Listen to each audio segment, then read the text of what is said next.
So when I think of the book of Samuel, it's actually in 5 parts.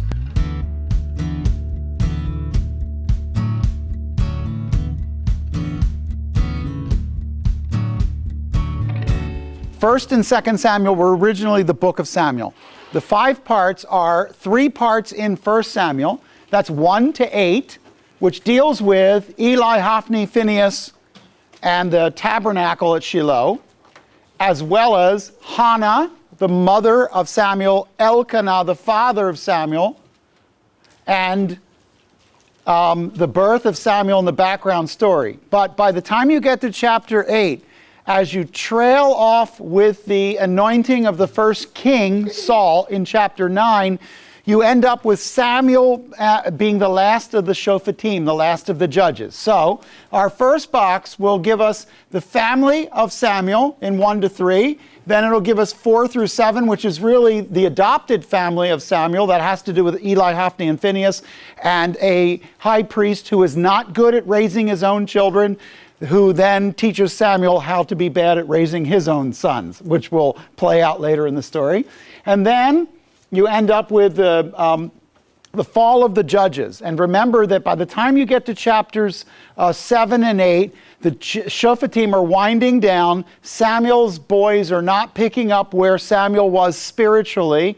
They are acting badly. They are intimidating people at the sacrifices, taking more than they're supposed to take, and they're actually acting immorally in many ways. And as a result, chapters 1 through 8 give you a beautiful background to Samuel himself. I'd like to stop for just a moment and point out one thing.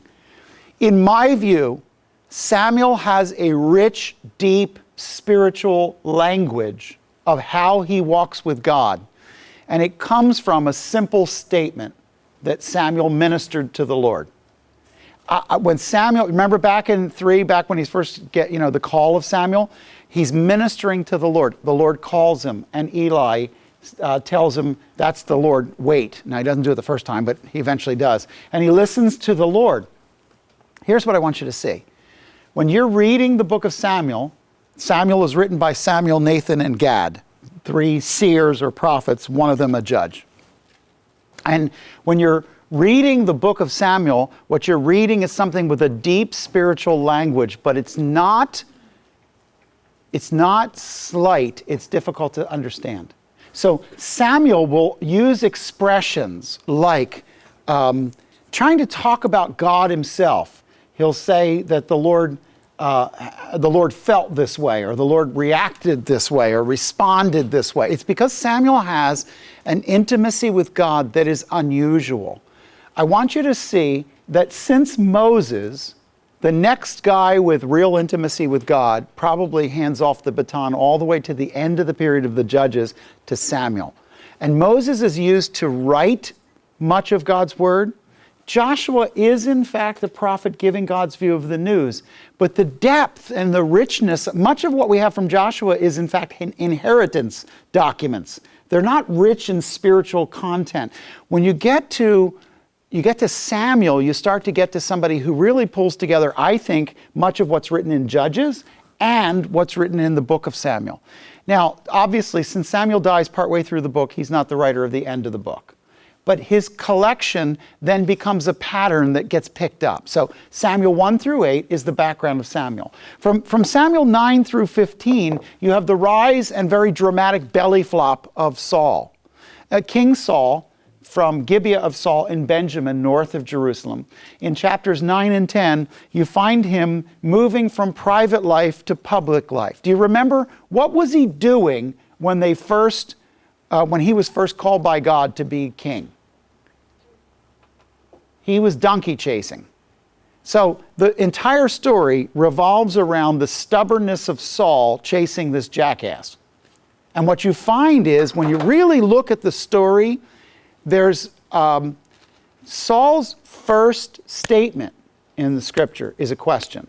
And remember, his name, Shaul, is from She'elah. It means a question. And he is a problematic, questionable figure. Let's put it that way. In chapters 9 and 10, he's anointed, And in fact, there's some early victories that are in chapters 11 and 12. One of the early victories actually is a cascading victory that starts because his son, Jonathan, actually begins and does something very valiant. But the story turns fairly quickly into Saul's own de-evolution of leadership. What is it that strikes at Saul's heart? Well, first, when he's first called to be king, he's hiding in the baggage. He seems to be a reluctant, resistant king. Second, very early on, he seems to be impetuous. He's got a problem. Can we all admit Saul has a problem with timing? When he's asked to wait, he can't. He's a bit impetuous. He doesn't seem to have a lot of self-security, and he doesn't seem to trust Samuel and God enough to be able to relax in what he's told to do. Saul always has to push it just a little bit further. He's always got to do just a little bit more or a little bit different. And you end up with a story of his fall that starts to wind down from 13, 14, 15 of 1 Samuel. But when you get to 15, there's a breaking point. God has already dealt with Saul's reluctance to be king. And you find him being instructed to do something. What was God's instruction to Saul? It's one of those incredibly complete, painfully clear instructions. I want you to go kill the Amalekites. All of them. Agag the king, kill him. Camels? Yes, all of them. How about donkeys? Yes, kill all of them. Sheep? Yeah, kill all of them. Goats? All of them. Chickens? All of them. Infants? Yes. Women? Yes. Men? Yes. All of them.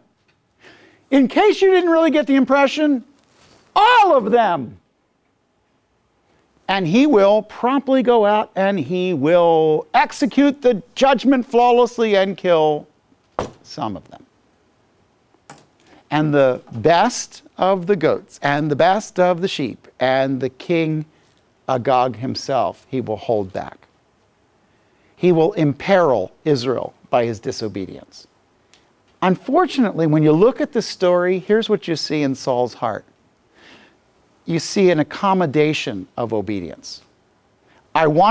God, I really want to follow you as long as I can fit it into the box of what I was really going to do anyway. God, I will be pure and only date people who are believers except for that guy. And I promise to be pure except for that Saturday night. And I'm going to do right except for in that case. And if you could just kind of accommodate my life where it is, God, I promise to give some to Jesus, I surrender, some to him I freely give. Saul's like that. And that accommodating obedience doesn't work with God. God doesn't like to play second. And as a result, you see him turn his face away. There's a bitterness about Saul's understanding of what happens after. Do you remember that Samuel is even reluctant to worship with Saul again, but eventually relents on that? But God really does not have a future for Saul and his children. Now, what drives Saul from chapter 16 to chapter 31 of 1 Samuel is Saul is still king, David is king-elect, but there's a story that starts in 16 that changes Saul's heart. It's not just what David did. It's also what Samuel had said to Saul before David shows up on the scene. Samuel has said, your line is done. You're not going to continue. And with that burning in his heart, they go out to stand against the Philistines, and Saul finds himself in a tent on a hill, unable to go out against Goliath of Gath. Why? Because God has said you're going to be cut off, and Saul doesn't know if he can get through the battle. And he doesn't want to die that day. And he doesn't want Jonathan to die that day. So what he does is he pulls all of his men up on the hillside, and they watch as Goliath of Gath thunders and roars against the God of Israel. And so We have a box for 1 through 8, which is Samuel. We have a box for 9 through 15, which is the rise and sort of the denunciation of Saul. And from 16 to 31, that third box, which makes up the balance of 1 Samuel, is really the story of an interplay between two kings. One, the sitting king, the other one, the king-elect. It is God training David and God turning away from the spiraling down of the household of Saul. So that at the end, between 28 and 31, there will be the death of Jonathan, the death of Saul, and 2 Samuel will begin with the tears of David over the loss of his king and over the loss of his dear friend Jonathan. But it's interesting how David grows and Saul cedes to him the robe, the earthly kingdom robe. First, they get to Goliath of Gath, and Saul puts the armor on David. So it's almost like Saul symbolically is investing in David the kingship, because Saul isn't wearing Saul's armor. David goes out, as you know, takes off the armor because he can't walk in that stuff, goes out, kills Goliath, cuts off his head, brings back the sword, and the story ends with the singing girls in the background, singing, "Saul has killed his thousands, David tens of thousands." And now a snake bites Saul, whose venom is jealousy. And jealousy spreads through his heart. And he starts reacting out of fear. And every time we've seen in the patriarchal narratives somebody acting out of fear, we have seen somebody make bad decisions, because fear is a lousy motivator for holiness. Bottom line. Now you get into the stories of David's anointing. And Samuel in 16 goes and anoints David. But I want you to remember, as we follow David through the rest of 1 Samuel, that this is not the man you think he is. Michelangelo Buonarroti, when he was given a piece of stone to carve the marvelous David, 18-foot tall statue that you can see in Florence, and all of you should go see it. Florence is a city you should see before you die. It is unbelievable. Great food, but that's another story. 18 feet tall. There's a statue of David, and you can picture that statue. It was supposed to go all the way at the top of the Duomo, and that's why his hands are so big, because the perspective is supposed to be from looking from the bottom of the church looking up. When they brought this piece of stone for Michelangelo to carve David, it was a used piece of stone. And he said, I can see David in it. You remember that Michelangelo was the one who said, I don't sculpt stone. The image is already in the stone. I just bring out the image that's there. So he saw himself as releasing the stone. He said, this stone is David.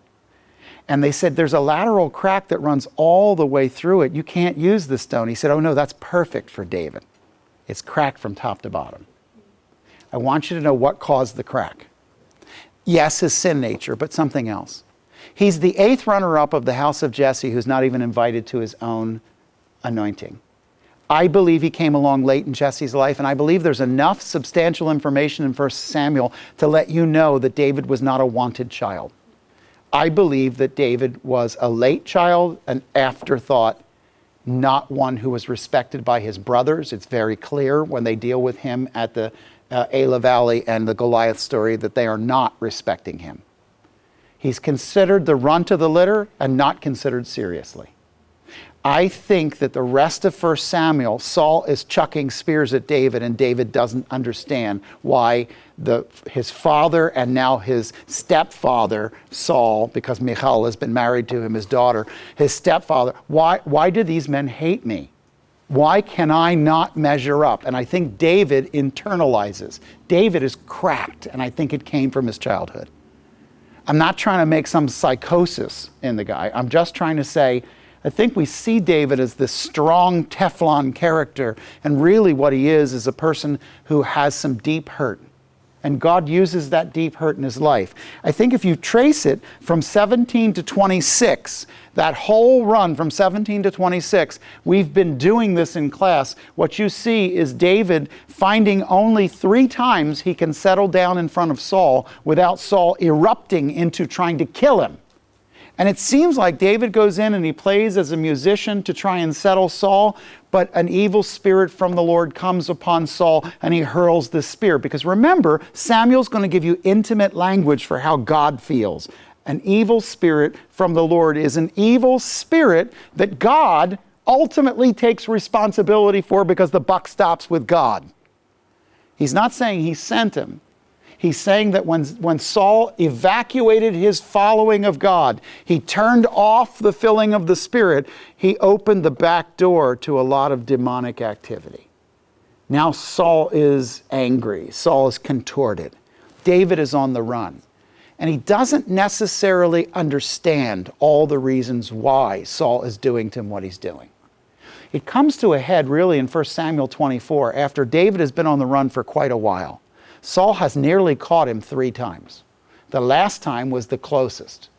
But then this time, David is hiding in the back of a cave and Saul comes in to cover his feet. He goes to the bathroom and David takes his tassel or his credit card. When Saul leaves, he goes out and bows himself to the ground and says, "Look how close I was to you. I don't want to kill you. Here's your wallet.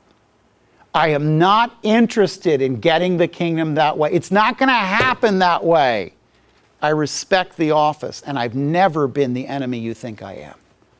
You hear in David's heart almost a little bit of cracking, like, why don't you love me back?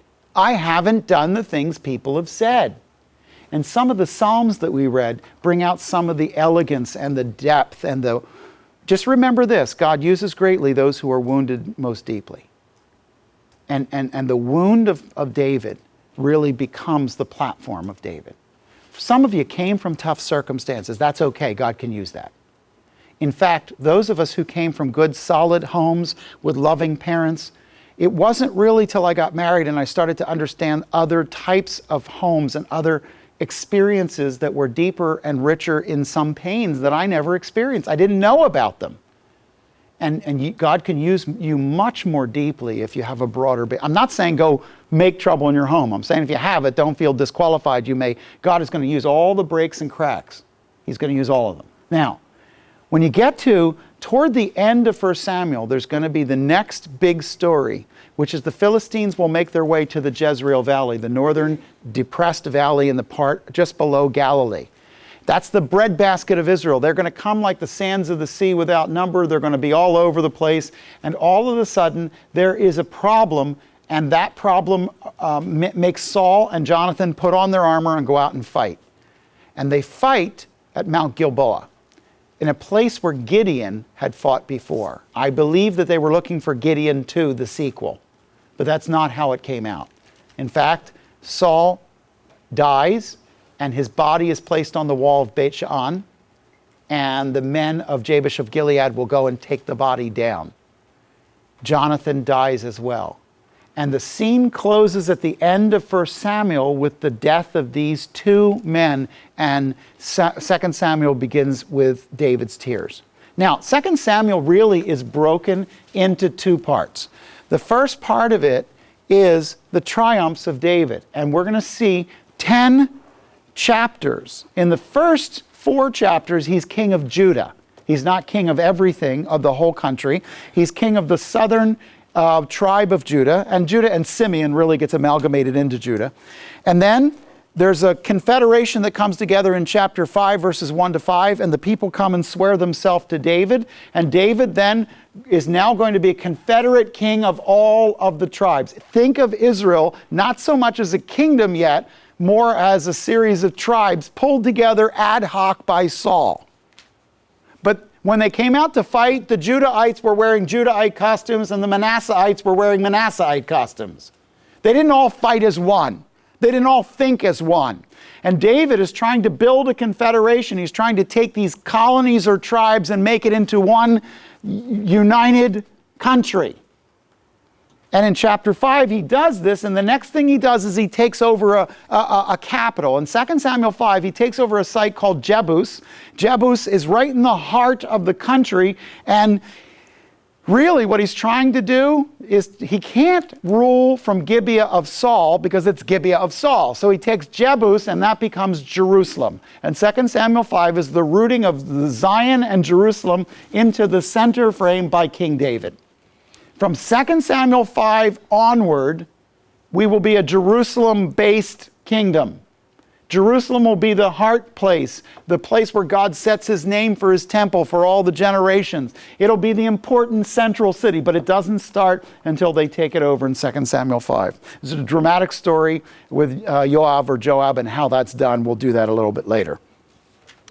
In chapter 6, chapter 7, David begins an expansion, and that goes all the way out to chapter 10. David has one victory after another, and then you get to chapter 11, and it starts with these words: "It happened in the spring."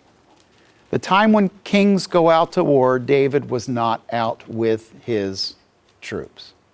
You don't go to war in the middle of the winter. Not only is it cold and rainy, but the mud compacts underneath your sandals. And if you walk across the Jezreel Valley, that terra rosa, that red dirt, will cause you to grow by a foot as you walk. It'll stick. You can't fight. You can't maneuver chariots. You can't take horses or donkeys down there. It's a stupid time to fight. And besides that, if you don't collect enough of your crops, even if you win, you're going to starve. So everybody has to take time off. So they leave the battlefield. They come back. There's a time when kings make war, and it's never the rainy season. Okay? Springtime comes, the rainy season is ending. It's the time when kings go out to make war, and David's men go out to make war at Rabbath-Ammon, and they go over to the Ammonite kingdom in what is now the Hashemite kingdom of Jordan. They're over there fighting, but David's not with them. It is his idleness that produces his problem. Like many of us, our trouble was when we weren't busy.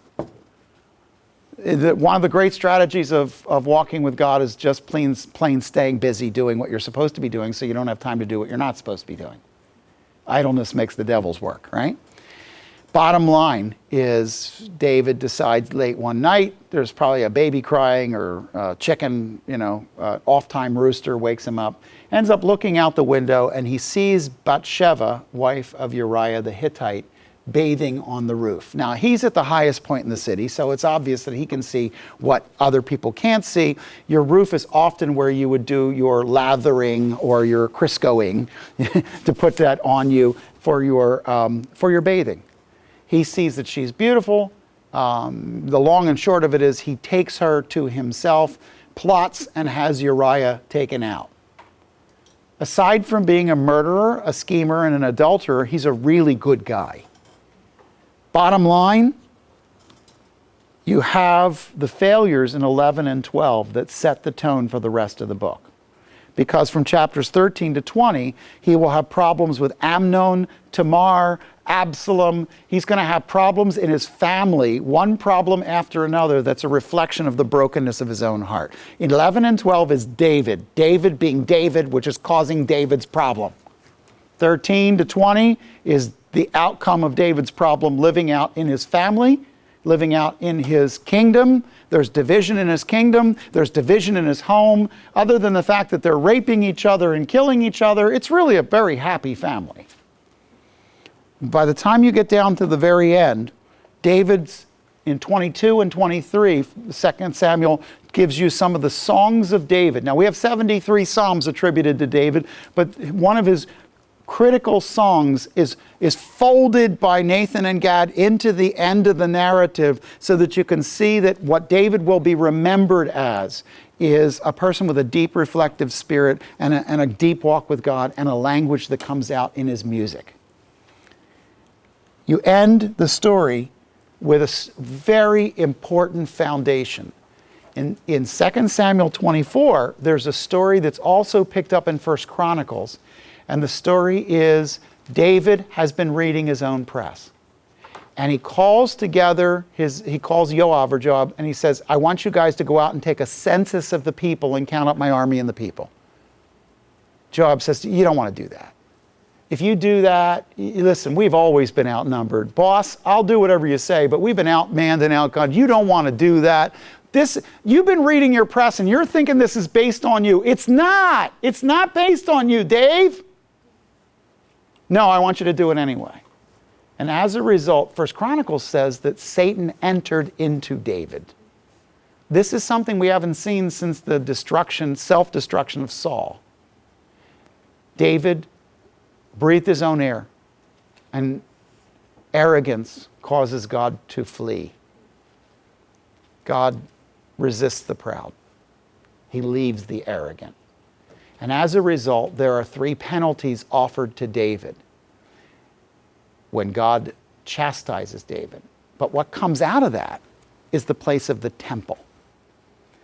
And the ark is moved to a mountain at the high point of a threshing floor of Ornan, Aruna, or Aravna, same guy, doesn't matter. But they put a little tent on top of the threshing floor, and that around that tent will one day be built the temple by Solomon by the time we get to 1 Kings 6 through 8. The beginnings of the temple were the sin of David, because the temple will be about a graphic picture of the sinfulness of man. David will collect what is necessary to build the temple, but not build it. Why not? Well, he wants to build it. But there's a great moment when David has decided he's going to build a temple, and God steps in and says, I don't remember telling you to do that. Did it slip my mind? He says, David, I have reasons why the ministry that is going to go on in my temple will be done by Solomon, not by you. The first product of David's tryst with the unmarried then, or not his wife, Bathsheba, ends up in a death. The second child is Solomon. And by the time we end up in 1 Kings 1 and 2, David is shivering, David is dying. Bathsheba is worried because Solomon has not been named to be the successor publicly, though he's been privately promised. And you have Adonijah thinking that he is going to be the next king, heir apparent, and it makes perfect sense because by that time Amnon and Absalom have already been taken out. Adonijah is the next heir apparent in his own mind, and so he is having a feast as David is dying.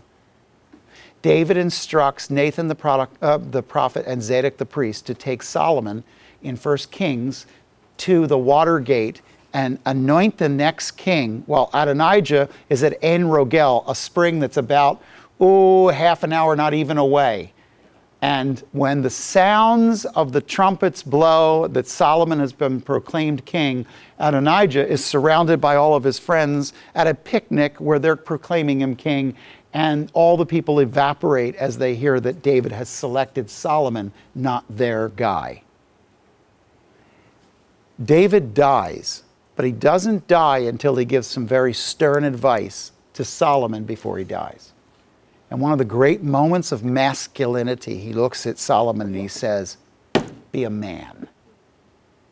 And then he explains to him the things he wants him to do for him. And David is removed from the scene. What's left behind in 1 and 2 Samuel of David is a deep man, but there are a couple of people in his life that have really pressed him to the wall. Early on, Saul.